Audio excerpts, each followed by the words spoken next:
Wala. Para sa akin, ang posisyon ng palasyo walang kinalaman sa posisyon ng Senado bilang senador. Bakit? Hindi ba masakit sa dibdib na nakikita mo nag-adjourn na lang ang Senado ng 3 araw na nandun naman yung mga tao na nagbo-boycott man o protesta man? Di ba? Wag na lang yon, iba na. At hindi ako nagkulang sa pakikipag-usap sa mga kasamahan ko sa Senado, sa magkabilang panig na dapat ganito. Wag gamitin to. Hindi tama to. Hindi na tama yung ganito. May ibang paraan. So, kailangan kong tayuan kung ano man ang paniniwala ko. Kailangan kong gawin kung anong tingin kong tama at nararapat. Hindi para sa sarili ko. Hindi para sa isang pangkat o grupo. Pero para sa Senado na, bilang isang institusyon. Tungkulin na yung pinag-uusapan para sa akin. Hindi na kulay sa politika o pagkampe sa isa o kabilang grupo. We now go to our acting Senate President, Senate Pro Tempore, Win Gatchalian. Maraming salamat, Chairman, and let me acknowledge and thank our Chairman, Chairman Erwin Tulfo, for calling this hearing/consultative meeting. Let me also thank our Vice Chairman, Vice Chairman Tito Pangilinan, and of course, all the members of this esteemed committee. Unang-una sa lahat po, nakakadismaya na hindi po umattend yung 18 bodyguards, yung kanilang abogado na si Attorney Baligod at si Ginoong Mike Defensor dito sa ating patawag. Ito po ay opisyal na patawag. Nag-release po ang Blue Ribbon Secretariat ng official na invitation. Ipinost to sa website. Itong ating consultative meeting today ay ini-stream rin po sa website. At makikita ho natin na full complement po ang nandito po sa consultative meeting. At nakakadismaya po dahil kung alam ng mga invited guests, particularly po yung 18 bodyguards, na sa loob ng kanilang puso ay alam nila ang katotohanan, dapat pumunta ho sila dito para ipamahagi at i-share sa ating lahat ang katotohanan. Hindi ho pwedeng pumili kung saan sila pupunta at magsalita. Hindi ho pwedeng pumili kung sino ang kakausapin ho nila, kung kakampi man o hindi. Dahil kung alam mo na sa puso mo ang katotohanan, kahit saan ka pumunta, katotohanan ang dapat mong sabihin. Marami ho personally, marami po akong inihandang mga katanungan. Nakita ko po yung kanilang mga sinumpaang salaysay. Marami po akong gustong itanong. Dahil marami po akong nakikitang inconsistency, gaps, at gusto kong malinawan itong mga inconsistencies at gaps. Nagprepara ho tayo para makausap po sila at para po maging patas ang pagdinig ho natin ngayong umagang ito. Pero sa ganitong sitwasyon, ako po personal na nadidismaya dahil hindi ho tayo nagkaroon ngayon ng pagkakataon para matanong sila at lalong klaruhin yung mga kanilang isinasabi itong mga nakaraang mga panahon. Sa alam ko marami silang inikutan na iba't ibang venue para magsalita. Pero ito po yung pinakamahalagang venue para po ilahad ang katotohanan. So sa ganitong punto, ako po yung nagpapasalamat po sa ating chairman sa kanyang paghahanda dito sa ating aktibidad ngayong araw na ito. At nagpapasalamat po ako sa lahat ng ating mga kasamahan dahil nagbigay ho sila ng oras at naghanda sila para harapin po itong mga 18 bodyguards na marami pong sinasabi tungkol po sa iba't iba pong mga personalidad. Maraming salamat po. Maraming salamat po, Senate Pro Tempore, Acting Senate President Win Gatchalian. We'd also like to acknowledge the presence of our colleague, Senator JV Ejercito, Senator Bam Aquino, Senator Tito Soto, and Senator Risa Ontiveros. Salamat, Chair. We now, I believe Senator Rafi has a statement. Thank you, Mr. Chair. Mr. Chair, it took all my energy to not to gate crush the live selling that happened here last June 4. The way it happened, the way it was handled, the statements being made. Gusto ko lang talagang pumunta dito, hindi naman po ako invited doon sa conference nila na yon. I waited for today's hearing to confront the resourceful persons they presented. Let me call on them 18 kargador. Kasi nga po, nagkakarga sila ng mga mali-maletang pera, sabi nga nila. Yun po talagang trabaho nila, taga-bitbit, taga-karga ng maleta. Una, sino ba itong 18 kargador ng mga maleta? Saan ba sila galing? We cannot simply bring in people sa Blue Ribbon Committee na nag-aakusa na mabibigat na paratang nang hindi man lang nalalaman kung karapat-dapat ba sila paniwalaan. Kasi simulang-simula pa lamang po na tinawag silang 18 Marines, may paglilinlang na agad. Yung bansag na 18 Marines sa isang paraan upang pabanguhin sila sa publiko. Matik po kasi yan. Pag sinabing Marines, iba po ang respeto ng mga tao. Pero hindi naman po silang lahat ay dating Marines. At mahigit kalahati sa kanila ay discharged without honors or dishonorably discharged from service for various offenses. Ibig sabihin, palpak sila. Tulad ng pagiging AWOL o absent without leave. Why is this information very important? Because for people to believe their allegations, it must come from a credible and reliable source.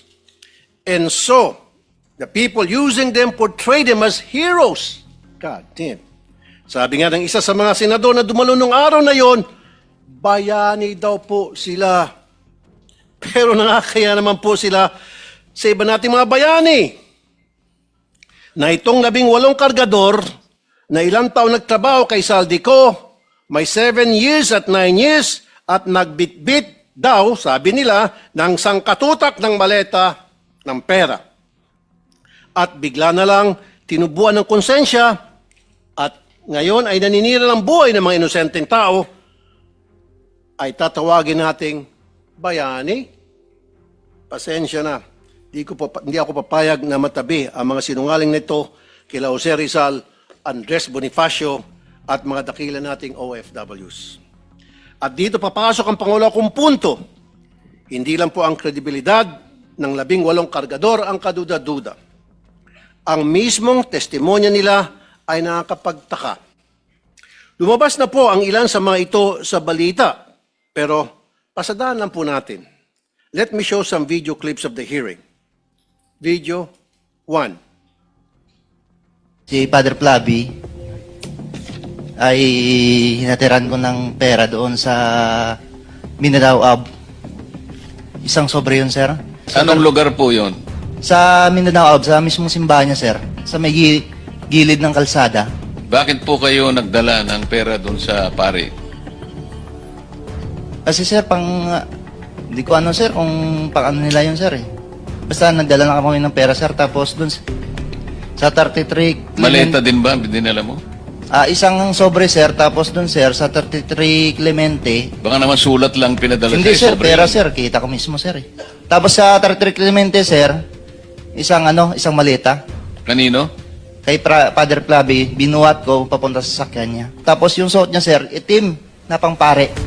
Sagot naman ni Diocese of Cubao Bishop Elias Ayuban Jr., there is no church entrusted to the Society of the Divine Word on Mindanao Avenue or anywhere in its vicinity. Pangalawa, iPhone time travel. 2024 pa lang, wala pang iPhone 16e noong 2024. Pumutok yung flood control po, 2024. Nakapagsalita na po dito si Master Sergeant Orly Gutisa. Ngayon, maraming nagliligaw sa amin. Ano po? Nililigawan po kami na hindi na po kami magsalita. Yung lahat ng cellphone po namin, ibibigay po sa kanila. Sa anong dahilan? Papalitan po ng mga bago po, iPhone po. Ano bang klase yung mga cellphone nyo? Nokia? iPhone 16. So papalitan nila ng mas maganda. Yes, Your Honor. Alam ninyo yung dahilan kung ba't nila gagawin yon? Kasi nandun yung mga picture namin, Your Anong klase ng cellphone para ma-record? iPhone 16e, 128 GB. Nang i-check ng News 5 sa mismong website ng Apple, lumalabas na February 21, 2025 ang pre-order na naturang model na sinasabi ng Bagman sa hearing. Pangatlo, pinili na impormasyon. Ano ang nangyari sa pagpapalabas ng katotohanan? Kung pinipili lang nila kung sino ang ilalabas. Malinaw ang detalye nila sa una nilang affidavit tungkol sa mga maletang dinala sa ilan naming kasamaan dito na may address pa. Pero bakit parang mirakulo na naglaho ang naratibo tungkol dito? Sa original affidavit nung mga dating sundalo, nandun din si Senator Loren daw at saka yung magkapatid na Villars. Ngayon ko lang nakita yung affidavit. I have not read, etc.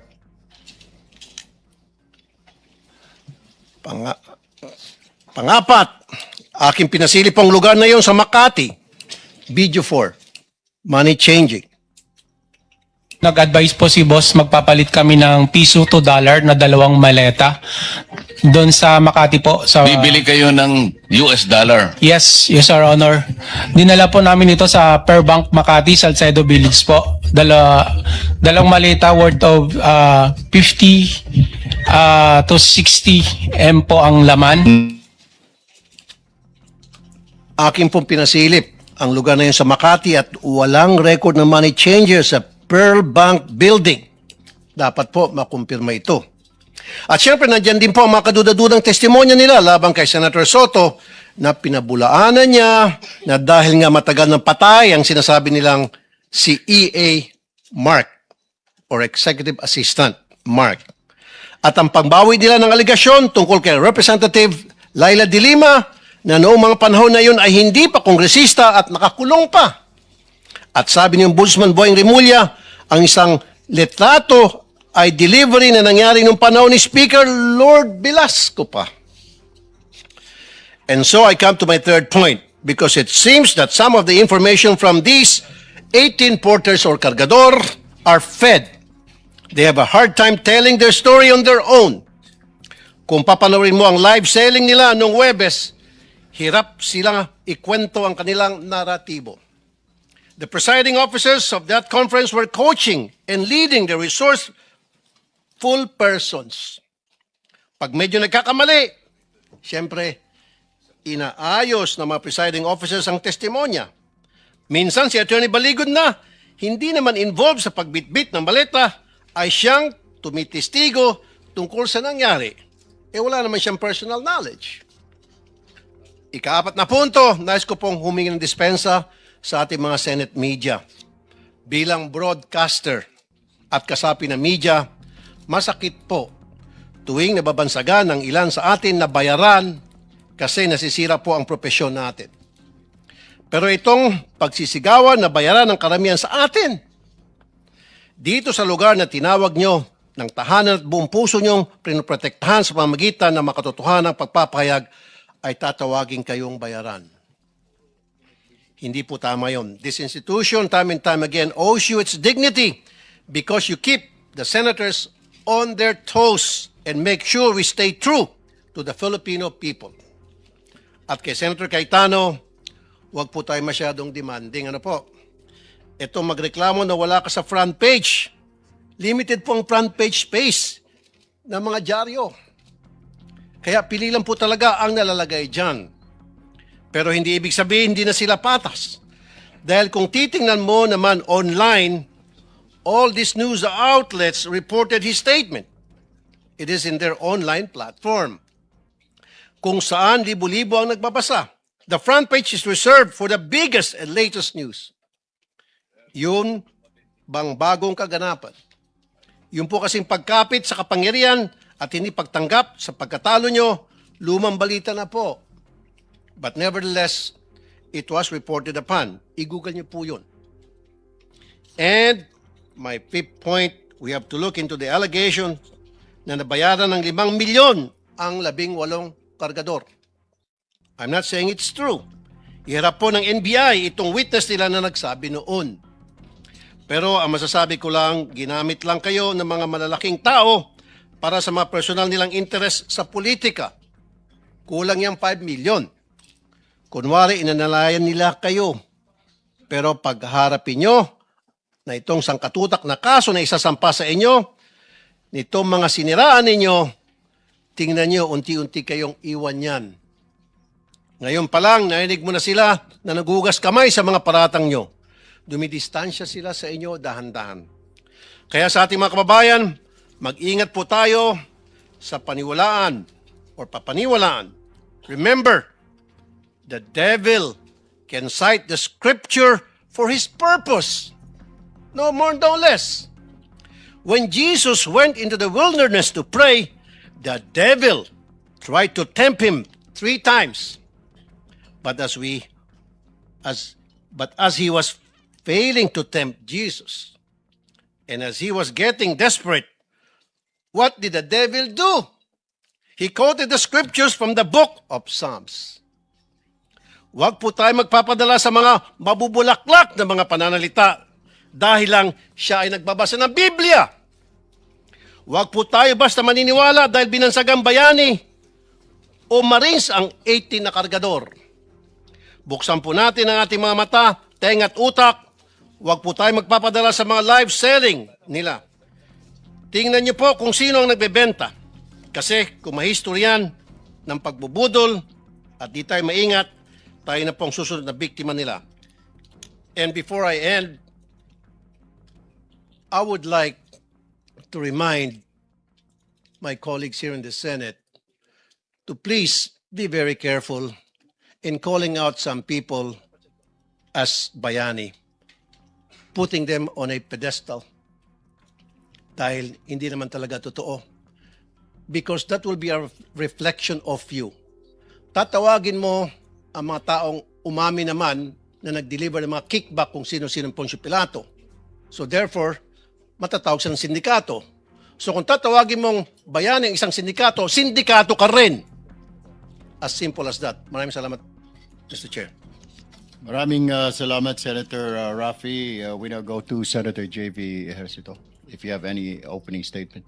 Mr. Chair, I'll just go straight to the question later so that we can start the ball rolling. Thank you. Thank you, Senator J.V. Senator Bam. Okay. Now we go to Senator Tito Soto. Thank you. I'm just here to listen. I actually would not want to dignify parang siningit lang doon sa salaysay, but nevertheless, I'm here to listen, Mr. Chairman. Thank you. Thank you very much, Senator Soto. Senator Risa Ontiveros. Salamat po, Mr. Chair, at magandang umaga po sa lahat. Wala pong iniiwasan ang bagong mayorya ng Senado. Pero sa kahit anong investigasyon, dapat ebidensya ang mangibabaw, hindi kwento lang. Yan pong gusto sana nating alamin ngayong araw. Pero ang 18 ex-bodyguards, hindi po sumipot ngayon sa Senado. Oportunidad po sana ito para malaman kung ano ba talaga ang totoo. Pero ang resource persons ay wala dito para patotohanan ng kwento nila. Sayang po. I recall a quote which says, "Truth doesn't mind being questioned. A lie does not like being challenged." Salamat po, Mr. Chair. Maraming salamat po, Senador Risa Ontiveros. Thank you po. Before we go to the questioning in the matter of the order of arrival of our colleagues, unahin po natin mamaya si Senate Pro Tempore Win Gatchalian, followed by Senator Rafi Tulfo, Senator JV, Senator Bam, Senator Soto, and Senator Risa Ontiveros. Of course, after the chairman, it will be the vice chairman, and then the Senate Pro Tempore. And let us now, before we go to the presentation of the various agencies present today that we invited, like the National Bureau of Investigation, the Ombudsman, the Department of Public Works and Highways, and the Department of Justice, Department of Budget Management.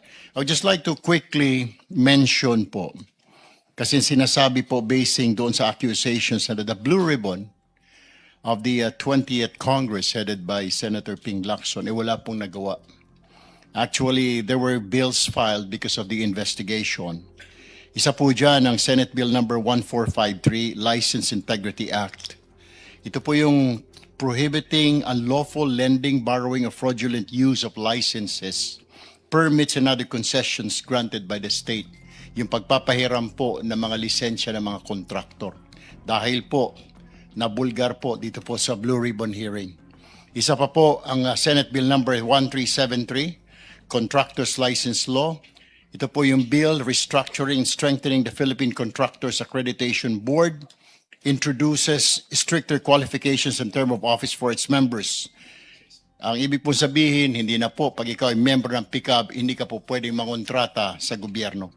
SB number 1360, Master Plan for Infrastructure and National Development Act, 30-year comprehensive infrastructure development master plan, which shall focus on the country's long-term vision, goals, and strategy of infrastructure development. Hindi po yung basta na lamang isumite yung program of work ng isa pong politiko para makakuha po ng pondo. Kailangan po ito nakabase sa master plan po for infrastructure and national development. Isa pa po ay ang regulation of foreign travel for government officials and employees. Senate Bill number 1362, this bill regulates foreign travels of government officials and employees who are under investigation for acts that may compromise national security, public safety, or public health. Senate Bill number 1364, amending the Bank Secrecy Act. This measure proposes to amend the law by authorizing a competent court or investigating body to examine the bank deposits of public officials.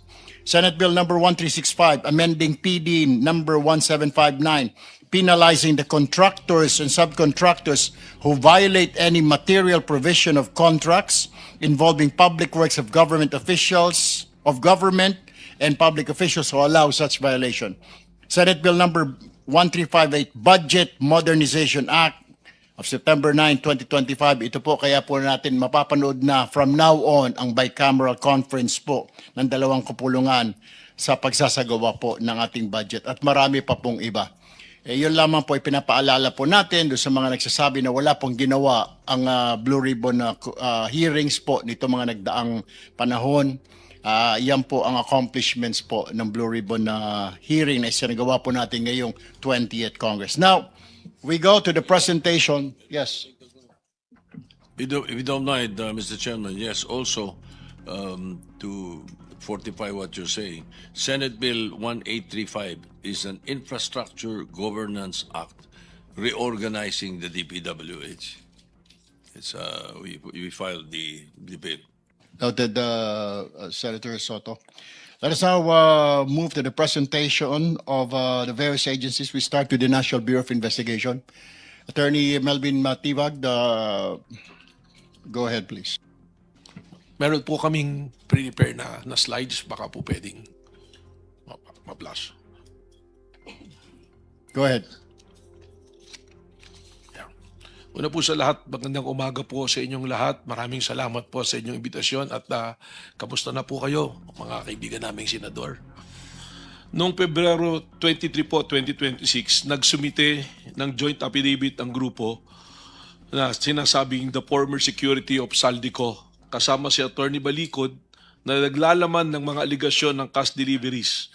Ang investigasyon ay sinagawa ng NBI Task Force Marino base sa deputization ng Ombudsman sa sariling kapangyarihan ng NBI. So tinawag po naming Task Force Marino ito noon, pero pwede naman na po namin palitan siguro yung pangalan ng Task Force pag pamarapati na po.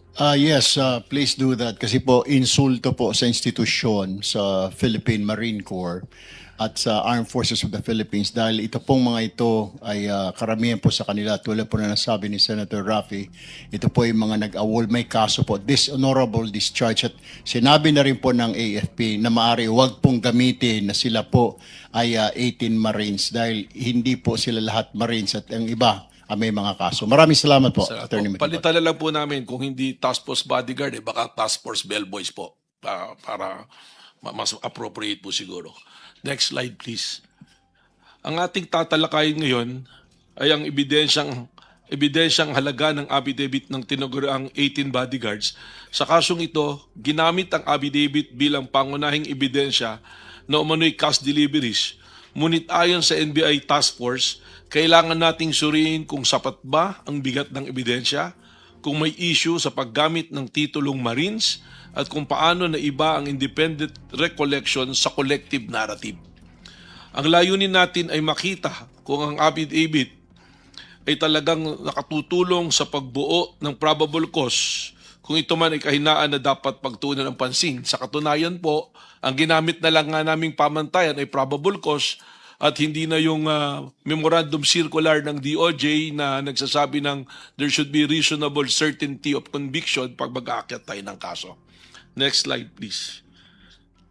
Ang tanong na dapat sagutin, nakakatulong ba o nakakasira sa kredibilidad ang label na ex-Marine?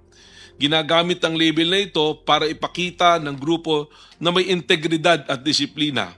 Gaya na nga po ng sinabi ni Senator Rapi Tulfo kanina sa kanyang opening statement. Sa kasong ito, may mga miyembro ng grupo na hindi naman tunay na Marines o honorably discharged. Sa katunayan po, ayon sa aming pagsusuri at pag-iimbestiga, 12 sa 16 na dating Marines ay dishonorably discharged. At may mga miyembro ng Army at Reservists lamang o sibilyan. Kaya ang ex-Marine label ay automatikong nagbibigay ng kredibilidad na sadyang ginamit upang itaas ang kalidad ng kanilang sinasabing testimonya. Next slide, please. Ayon sa batas, ang testimonya ay dapat nakabatay sa personal na kaalaman. Kung ang testigo ay aktual na nakakita ng cash delivery, mas malakas ang ebidensya. Ngunit kung narinig lang niya mula sa iba, ito ay hearsay at mahina ang probative value. Ito po ay isang legal na provision. Testimony must be based on personal knowledge. Hearsay has a weak probative value. Sa report na lumabas ng aming pong task force, lumalabas na karamihan sa pahayag ng ay hearsay at 10 to 20% lamang ang base sa personal knowledge ng mga affiants. Halimbawa, may testigo na nagsabing sinabi sa akin ni Estrada na may cash delivery. Hindi ako mismo ang nakakita at hindi rin po nakita kung ano ang laman ng mga maleta. Base lamang sa sinasabi ng kanilang mga kasama o kung ano ang itinext sa kanilang group chat. Next slide please. Sabi ni 10 to 20% lang ang base sa personal na kaalaman. Halimbawa, may ilang testigo na nagsabing nakita nila ang bag, pero ang karamihan ay narinig lamang mula sa ibang miyembro ng grupo o executive assistant. Ang majority ng pahayag ay hearsay, kaya mahina ang ebidensya. Isang halimbawa ng pahayag ng testigo, sinabi sa akin ni Estrada na may cash delivery. Hindi ako mismo ang nakita. Sa report na binanggit ng mga personal knowledge ng bawat appliant ay limitado. Ang natitirang assertions ay hearsay na. Next slide please. Walang dokumento. Ito na po, importante po ito para suportahan ng kanilang testimonya. Walang dokumento. Yung next slide pa po. Lack of corroboration. Walang dokumento, device, o physical evidence na sumusuporta sa mga aligasyon. Halimbawa, walang CCTV footages, resibo o cellphone records, wala po. Nagpapatunay ng custody. Ang ebidensya ay puro salita lamang, walang kasamang physical na ebidensya. Sa report kahit may subpoena, walang naipakitang original photographs, receipts o bank statement ang grupo. Ang absence ng documentary evidence ay hindi lamang kahinaan, kundi direct failure to comply with the legal directive. Binigyan po namin sila ng sufficient time para magsumite ng mga corroborative evidence, testimonya man o material evidence or physical evidence. Wala po silang isinumite. Next slide please. Ang laman ng bag ay kadalasang hinuhulaan lang, hindi aktual na nakita. Halimbawa, sinabi ng testigo na mabigat ang bag kaya pinaniniwalaan nilang pera ang laman pero walang aktual na pagtingin o pagbubukas ng bag.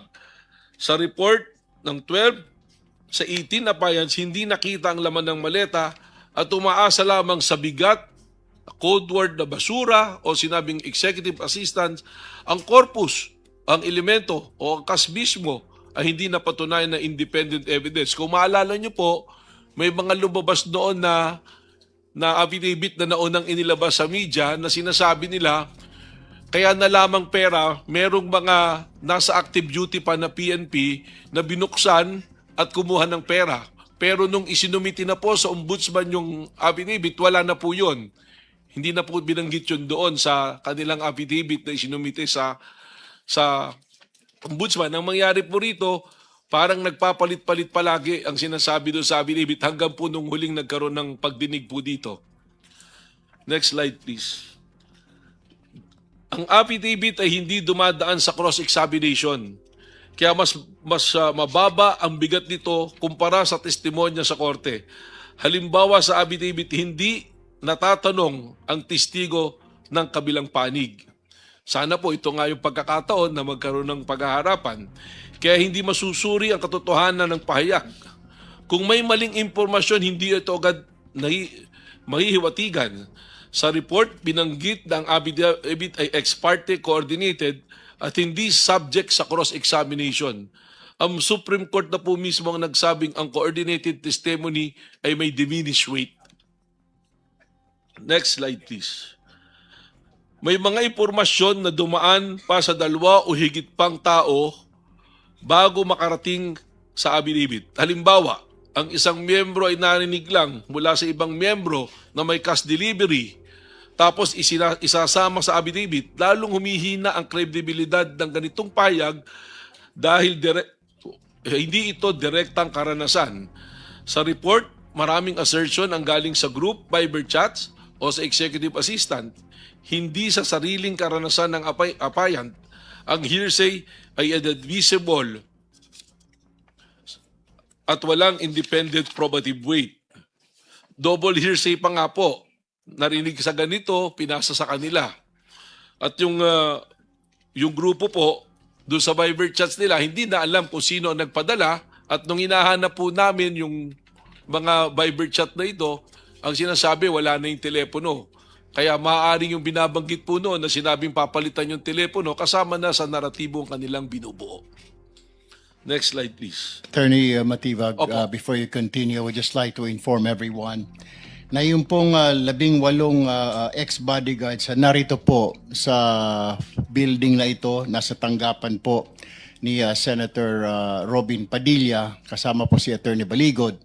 Despite po yung ating pong imbitasyon sa kanila na dumalo sa hearing, mas minabuti po nilang magtungo sa opisina ni Senator Robin Padilla at doon po ay mag-monitor at mag-live din yung 18 bodyguard at magpa-presscon. Yun lamang po, I just want to let everybody know na they're here in the building, yung 18 po na yon kasama si Attorney Baligod, pero ayaw po nilang bumabali dito sa ating hearing at nandoon po sila sa tanggapan ni Senator Robin Padilla.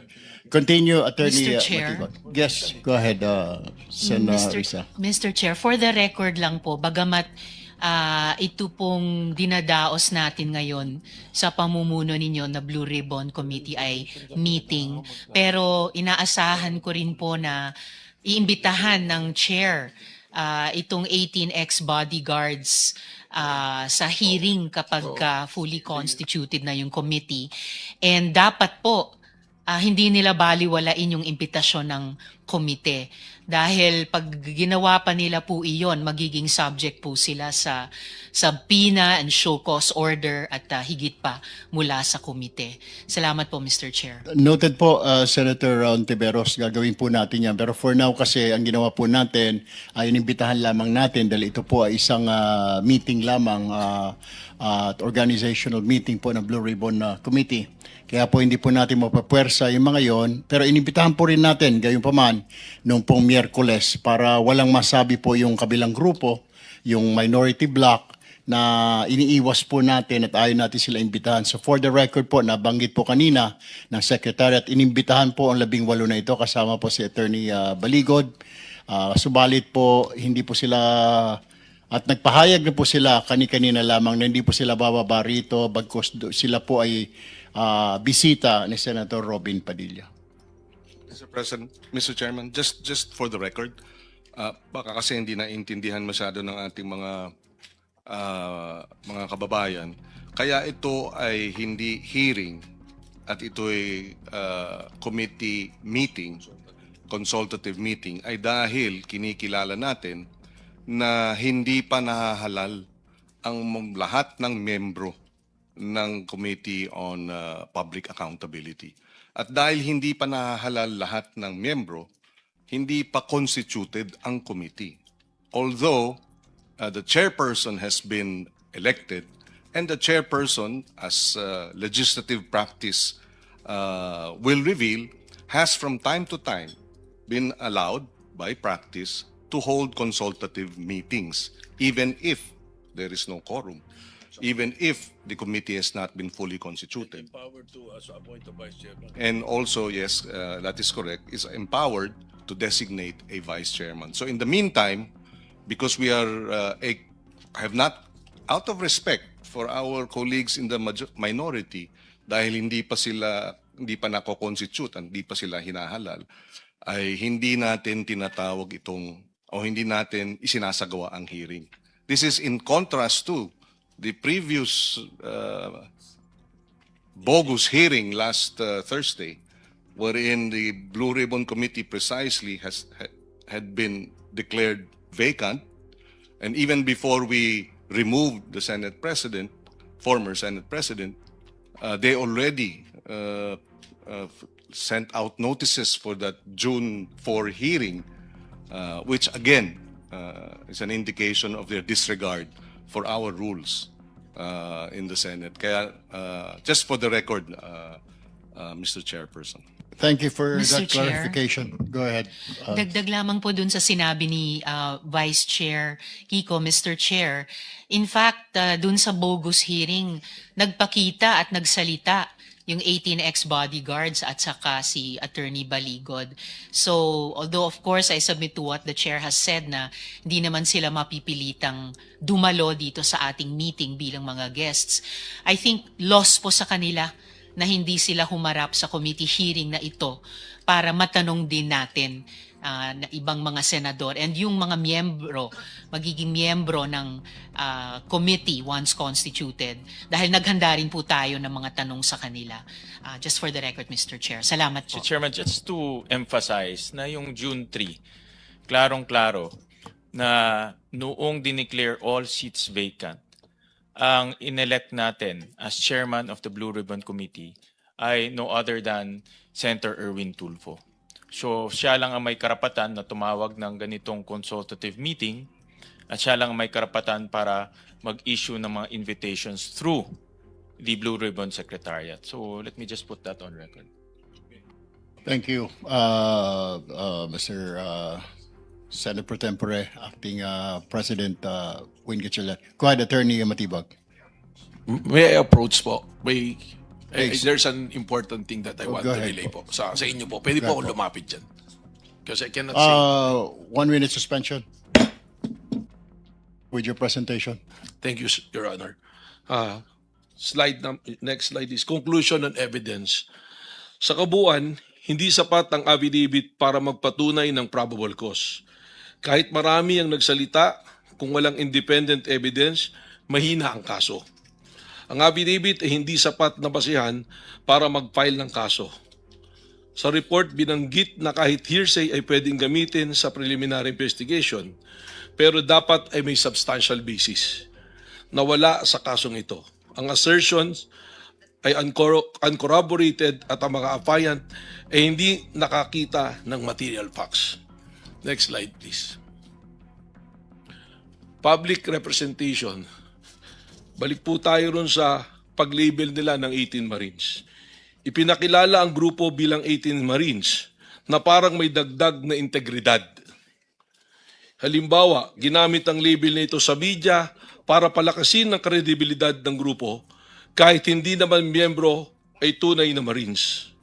Sa report, lumabas na may Army Reservists at Civilian at sinama sa grupo ang popular narrative na Marine Honor Code ay hindi tugma sa actual na record. Katunayan, nakita na natin ang AFP at ang Marines naglabas na ng pahayag na huwag silang tawaging 18 Marines. At pag hindi po honorably discharged, hindi po makukonsidera na sila ay napabilang sa Marine Corps. Next slide, please. Next slide. Actual composition. Sa totoo lang, ilan lang ang honorably retired. Ang iba ay discharged o hindi talaga Marines. Halimbawa, sa breakdown ng NBI, 3 lang ang honorably retired. 12 ang dishonorably discharged at may RB reservist at civilian. Karamihan pa po rito ay merong mga naging kaso at merong isa na merong pang patuloy na dinidinig na kaso. Ang popular narrative ng Marine Honor Code ay hindi tugma sa actual na record. Ang Philippine Marine Corps mismo ang nagsabing karamihan ay dishonorably discharged at maikli lamang ang serbisyo. Meron po rito 10 buwan lang na nagserbisyo sa Marine, nag-awol na po. At ang karagdagan po rito, para tawagin sila na Marines, matagal na po yung ibang wala sa Marine Service bago po na-recruit ng grupo po ni dating Congressman Saldico. Next slide, please. Effect of credibility. Nagkakaroon ng maling akala na lahat ay may mataas na integridad dahil sa titulo, kahit hindi naman totoo. Halimbawa, ang publiko ay naniniwala na ang grupo ay may marine values, pero may mga miyembro na may record ng misconduct o hindi naman tunay na Marines. Sa report mismo ng Philippine Marine Corps, ang nasabing karamihan ay dishonorably discharged at maikli lamang ang serbisyo. Ang invocation ng Marine Honor ay walang institutional basis sa grupo na ito. Next slide, please. Legal impact of title Marines. Sa korte, ebidensya ang malaga, hindi ang label o titulo. Kahit pa ex-Marine ang tawag, kung walang sapat na ebidensya, hindi ito magpapalakas ng kaso. Courts rely on evidence, not on labels. Sa report, binanggit na ang invocation ng Marine Honor ay walang institutional basis sa grupo. Ang Supreme Court ay nagsabi ng probative value ay nakasalalay sa personal knowledge, hindi sa titulo o sa label. Next slide, please. Independent recollection. Ang tunay na malakas na ebidensya ay galing sa sariling karanasan ng testigo. Halimbawa, kung ang testigo ay aktwal na nakakita at nakaranas ng cash delivery, mas malakas ang pahayag. Sa report, may ilang applicant na nagsabing nakita nila ang cash, pero karamihan ay umasa lamang sa kwento ng iba. Ang logistics ng operation ay corroborated, pero ang core allegation na cash ay laman ng maleta ay madalas na hearsay lamang. Next slide, please.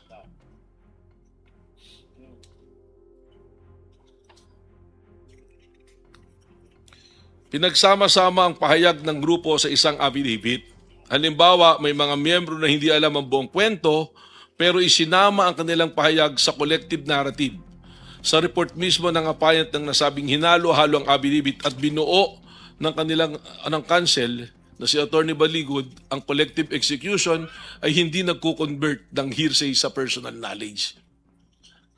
Next slide, please.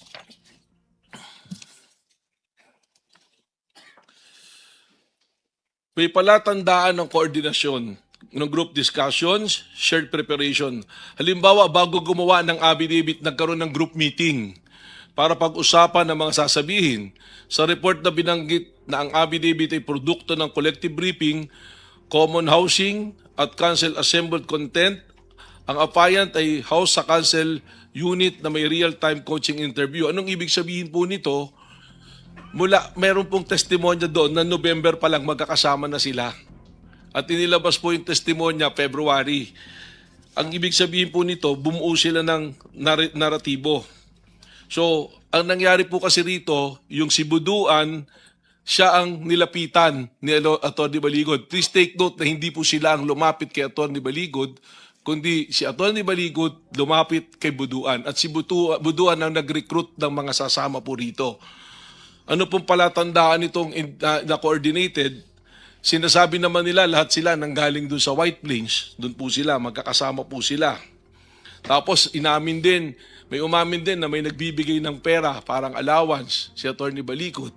Kung tutuusin nga po sa aming mga abogado, ito po ay violation ng Code of Professional Responsibility and Accountability. Sapagkat bilang isang abogado ka, hindi ka maaari dapat magbigay ng financial consideration. Papasok po ito sa tinatawag na champertibus contract na maaaring meron kang inaasahang kapalit sa pagtulong mo sa iyong abogado. Magkaiba po ito doon sa tinatawag na contingent basis na agreement ng pagiging abogado. Sinabidad po mismo, halimbawa, specific example, that Baligod suggested to Buduan that 18 should stay in Baligod's residence. So inoffer po talaga yung tirahan. Meron po talagang pag-aalok na pumunta ro. At si Buduan po is one of those who are dishonorably discharged. Ang kaso po niya rito, corruption Dito si Buduan, siya po ay isa kasama doon sa volunteer doon sa Golan, yung peacekeeping po na pinadala natin. So meron po kaming, halimbawa lang po yun, ang NBI po ay may record, service record ng lahat po ng 18 ito. Next slide please. Legal implication. Ayon sa batas, kapag coordinated ang testimonya, bumababa ang probative value nito. Halimbawa, kung pare-pareho ang wording ng affidavit, maaaring indikasyon ng coaching o collusion. Coordinated testimony reduces probative value. Sa report na binanggit ng Supreme Court na doktrina ng coordinated testimony ay may diminished weight. Ang collective narrative ay hindi reliable marker ng independent testimonial reliability. When multiple witnesses function like synchronized recorders, the testimony fails the test of personal knowledge and perception required under Rule 130, Section 37 of the Rules of Court. Because the court cannot determine where the real observation ends and the script begins. The probative value of the synchronized statement are discarded entirely. Ito po ay decided case na ng Supreme Court sa People versus Centeno. The Supreme Court explicitly stated that perfect symmetry among testimony does not inspire belief. Instead, it breeds suspicion that the testimonies were rehearsed or concocted. Next slide, please. Key distinction between independent and collective. Attorney Matibag, sorry for interrupting. How many more minutes do we have? I'm about to wrap up. 3 slides na lang po. Okay, thank you. Independent, malakas na ebidensya. Collective, mahina. Ang independent recollection ay personal na karanasan, samantalang ang collective narrative ay pinaghalo-halong kwento ng grupo. Sa report, lumalabas na ang logistics ng operation ay corroborated, pero ang core allegation, nakas ang laman ng maleta, ay madalas hearsay lamang. Next slide, please. Integrated findings, weak evidence, misleading title, non-independent testimony. 3 issue. Mahina ang ebidensya. Misleading ang title at hindi independent ang testimonya. Ang affidavit ay hindi sapat. Ang ex-marine ay misleading at ang testimonya ay coordinated. Sa report, binanggit na walang credible witness na makapagpapatunay ng buong aligasyon at photographic evidence ay compromise. Ang political context, ang kaso na nagpapakita na coordinated ang operation, hindi independent whistleblowing. Ano pong ibig sabihin nito? Dahil kino-coach, depende po doon sa political perception or political belief ng tao. Ang halimbawa na nga po rito, doon sa mga unang lumabas na affidavit, binabanggit po yung 2 senador, pero nung nag-iba na yung alyansa ng senador, iba na po yung affidavit at may mga dadagdag pa po na personalidad. Last slide na po. Ano po ang konklusyon dito po sa aming ginawang pag-iimbestiga? Hindi napatunayan ang mga alegasyon base sa ebidensyang iniharap. Walang sapat na personal knowledge, puro hearsay, walang corroboration at coordinated ang narrative. Ang affidavit ay hindi sapat na basihan para mag-file ng kaso. Sa report, binanggit na ang joint affidavit ay hindi self-sufficient basis for probable cause at bawat aligasyon ay dapat ay independent, competent at authenticated evidence. Ang tanong ay hindi kung possible ang pangyari, kundi napatunayan sila batay sa ebidensya. At ang kasong ito, hindi nila napatunayan. Maraming salamat po and we can submit the full report to the committee. Thank you. Yes, and just a administrative matter to the director. The report, please, and the attachments, including the affidavits of the 6 or 5 Five po yung pumirma po. Yes. Pero we were able to get everyone na recorded po dito. Yes, so the report plus the attachments so that we have a full appreciation of your documents. Salamat po. Thank you, Mr. Chairman. Thank you, Attorney Senator Pangilinan. Doon po sa ibang guest po natin, do you have any presentations or opening statement? Please make it brief. Our invited guests. The Prosecutor General, Prosec General Padulyon. Good morning, Mr. Chair. Good morning, honorable senators, members of the committee. We do not have a presentation, Mr. Chair, although we have a report on the status of the cases that have been filed and investigated by the Department of Justice. As of June 5, 2026, there were 14 cases which were endorsed to the Department of Justice for preliminary investigation. 13 of these have been endorsed already or have been resolved and have been endorsed to the Office of the Ombudsman for approval. Some of them have already been approved, and in fact, some of the cases have already been filed before the appropriate courts. The remaining case before the Department of Justice is one involving former Senator Bong Revilla, Roberto Bernardo, Gerard Opelencia, Henry Alcantara, Corona, Manny Bolosan, Ruel Umali, Arturo Gonzalez for violation of Republic Act 3019 or the Anti-Graft and Corrupt Practices Act, plunder under Republic Act 7080, and Article 210 of the Revised Penal Code. This case is now just being edited before it will be subjected for review and then for final approval. Apart from these cases, Mr. Chair, there are also Bureau of Internal Revenue cases that were filed against several personalities. There were 20 BIR cases filed with the Department of Justice from 2025 to 2026. Of these cases, 7 have already been filed for have already been filed in the corresponding information filed in court.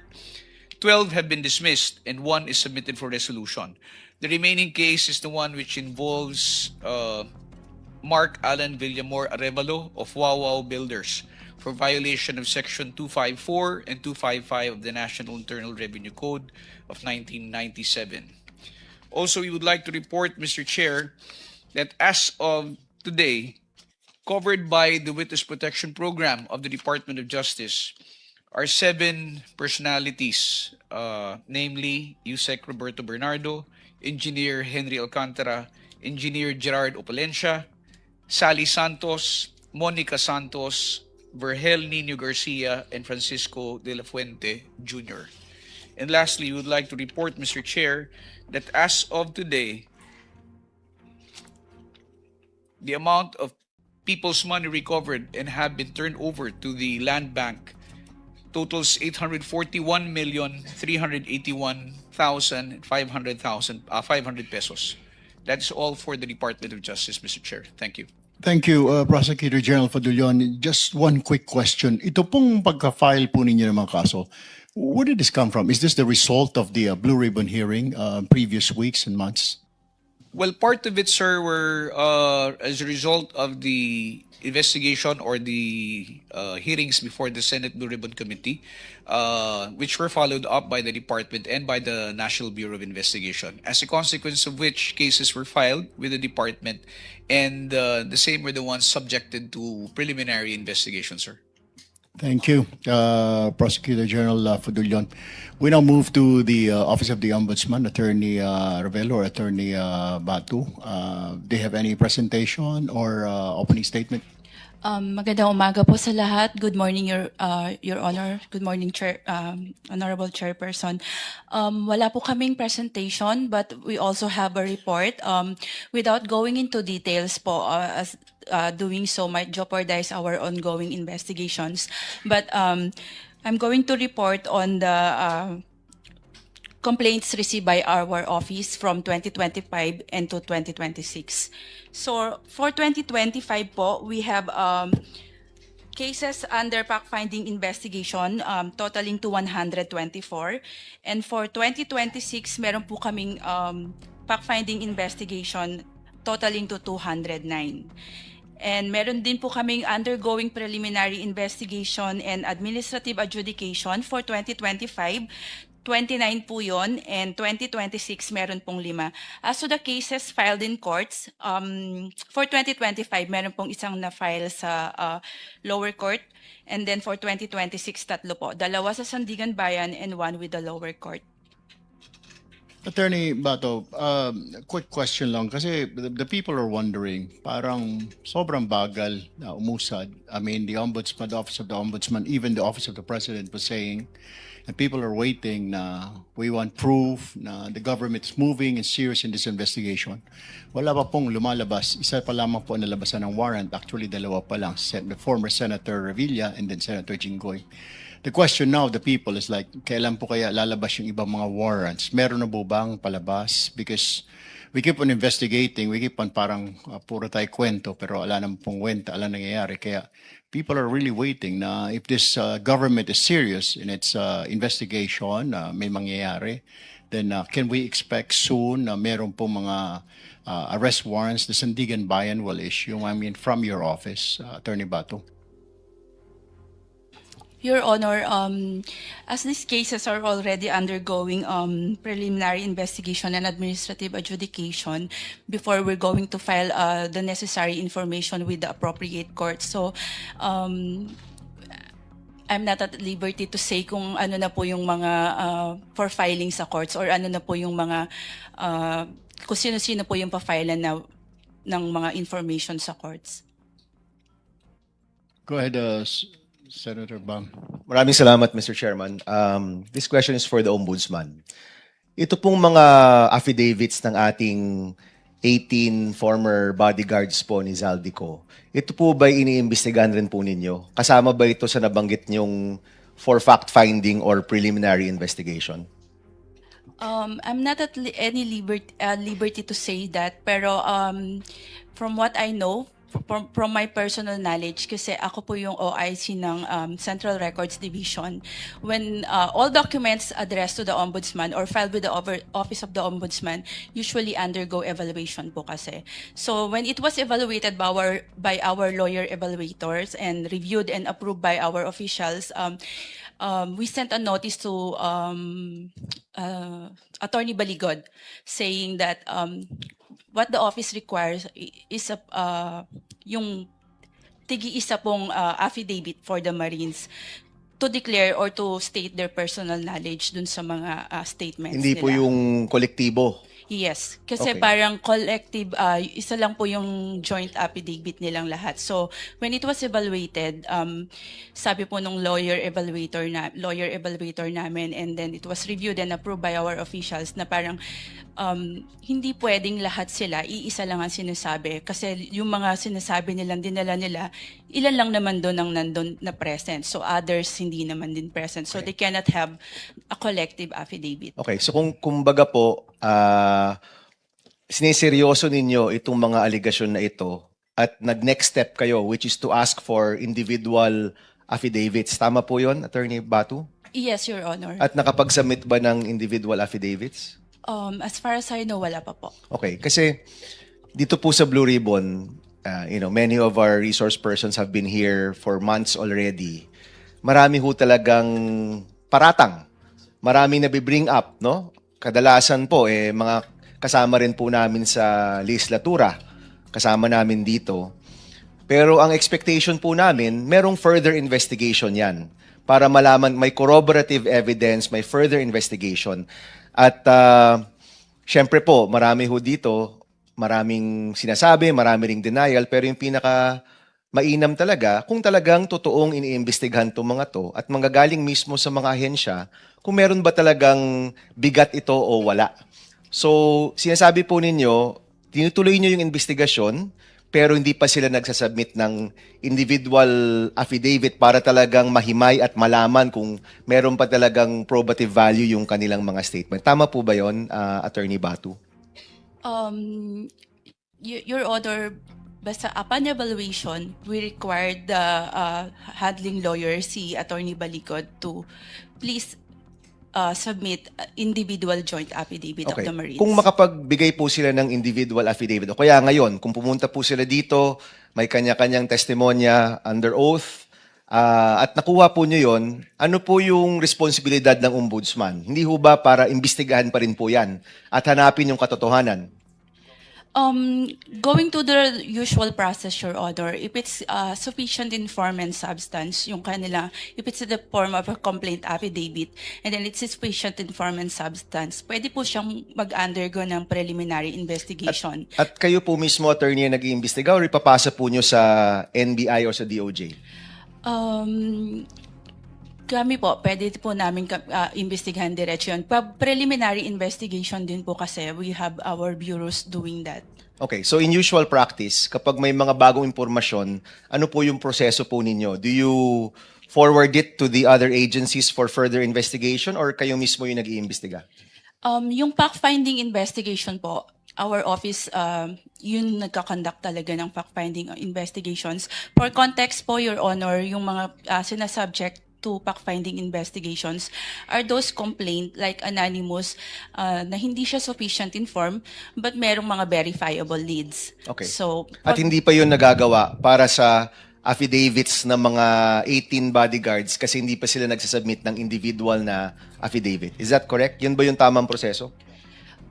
So, yun po ang last namin sa kanila, evaluation is for them to submit individual affidavits. At kung makapag-submit po sila, ano po yung magiging susunod na proseso doon? It will still be subject to evaluation, Your Honor. So, kasi we'll still check kung kumpleto siya, like I said, kung sufficient in form and substance that can go through directly to the preliminary investigation. Kung hindi naman, we can forward it to the Field Investigation Office for the conduct of fact-finding investigation. Pero hindi pa... I guess kasi Attorney Batu yung binabato kasi is parang hindi daw pinapansin yung mga ibang testimonya nila o nasa affidavit. Yan yung kanilang binabato ngayon eh. Kaya gusto kong lang malaman, hindi nyo naman sinasara ito. Humihingi kayo ng further affidavit para ma-fact-finding. Kasi lahat po kami dito pwedeng i-fact-finding, di ba? Tama naman po.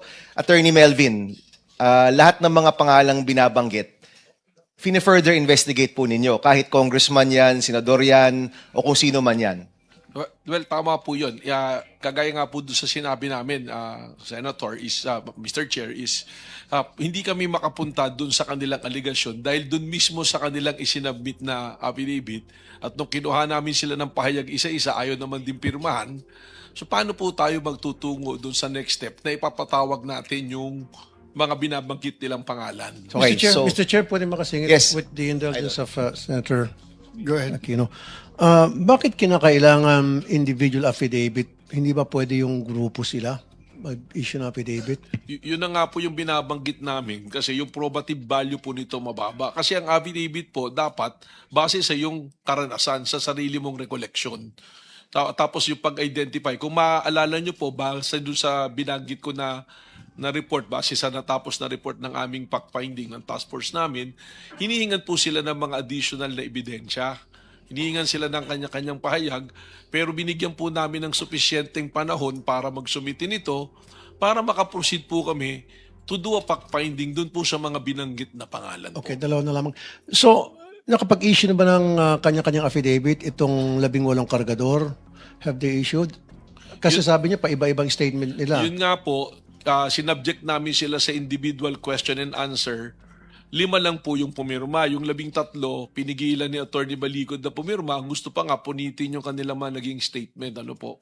Ngayon, base po, kung tatanungin, enough ba na para mag-imbestiga, hindi po tatayo. Baka mangyari po sa NBI, nagkakaroon kami ng parang fishing expedition para may mga binanggit na pangalan, ay imbestigahan namin. Pero hindi po namin isinasara yung investigasyon. Hanggang ngayon, bukas po yung investigasyon kung meron pong papasok na mga ebidensya na direktang magtuturo o matibay na ebidensya na papasa po doon sa probable cause na tinatawag or reasonable certainty. Okay, yung 5 po na nag-execute ng affidavit, individually po yon. Individually po. Okay.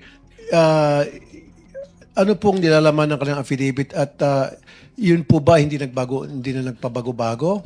Yun yung O isa po, pinanindigan nila kung ano yung unang affidavit na in-issue nila sa inyo? ang malungkot po doon sa mga pumirma, lumalabas 10% lang po talaga yung parang direktang alam nila. And all the others are hearsay. Lagi nilang itinuturo yung kung sino-sinong personalidad po o nakita nila sa group. So ano tawag niyo po sa ganong klaseng affidavit na hearsay lang pala, nanunumpa sila na sa buong katotohanan yun ang pagkakaalam nila, pero yung pala yung impormasyon na yun ay second hand o third hand pala. Hindi Binigay po lang ako sa kanila. nagsasabi, ang Korte Suprema na po nagsasabi na yan yung pinakamababang value ng ebidensya po, na hindi po titindig, na kahit po baka pag dinala namin sa DOJ or sa Ombudsman, ay doon pa lang po sa level na yon, hindi na po pumasok yung kaso. Sa halip na po na tumibay yung kaso, doon sa mga binabanggit, halimbawa na meron talagang kinalaman sa anomalya, baka makatulong pa ito para humina po yung kaso na ilalaban po. Okay, nung April 28 po, 2026, isa pong affidavit na in-execute sa Special Action Unit ng NBI, ng isa sa mga kamag-anak ng 18 kargador. Now, ready na ho bang NBI na i-present po yung detalye doon sa affidavit na yon na sinasabi nga pong nakatanggap ng 5 million para sa isang false testimony? Pabuti po na nabanggit nyo yan kasi nangyari nga po yan nung habang nagkakaroon sila ng pagdinig dito, hindi ko alam kung ano pong eksaktong tawag doon, na hawak na po namin yon since April 28 pa.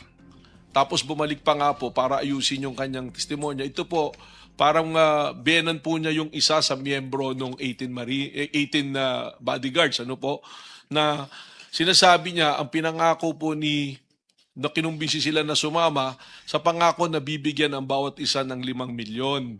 Pero ang sinabi, hindi naman po nabigay pa yung 5 milyon. Ang una sabi, 700,000. Pero ang kabuuan pa lang pala na nabibigay, 350,000.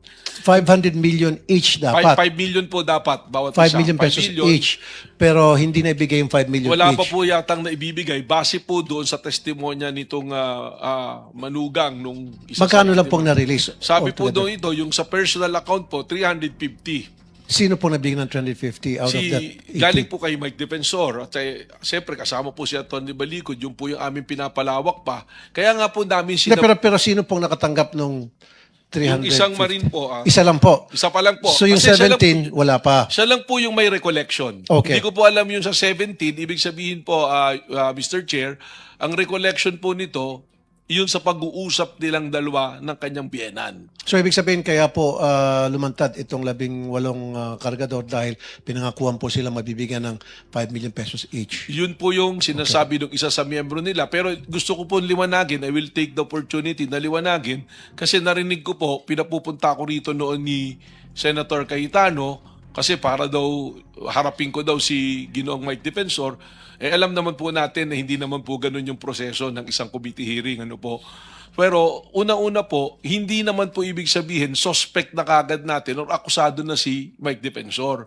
Ang NBI po, nag-i-issue po kami ng subpoena, hindi dahil pinagsususpechahan kayo, kundi as a part of our fact-finding. Inaalam nga po namin, ang sabi ko nga po, kung mapatunayan namin na itong taon to nagsisinungaling laban kay Mike Defensor, tutulungan pa po namin si Ginoong Mike Defensor na habulin at papanagutin po yung tao na yun. Okay, last na naman. Halimbawa po, napatunayan ng NBI na totoo ngayong aligasyon sila po ay tumanggap ng 5 million in exchange for false testimony. Ano pong kaso noon?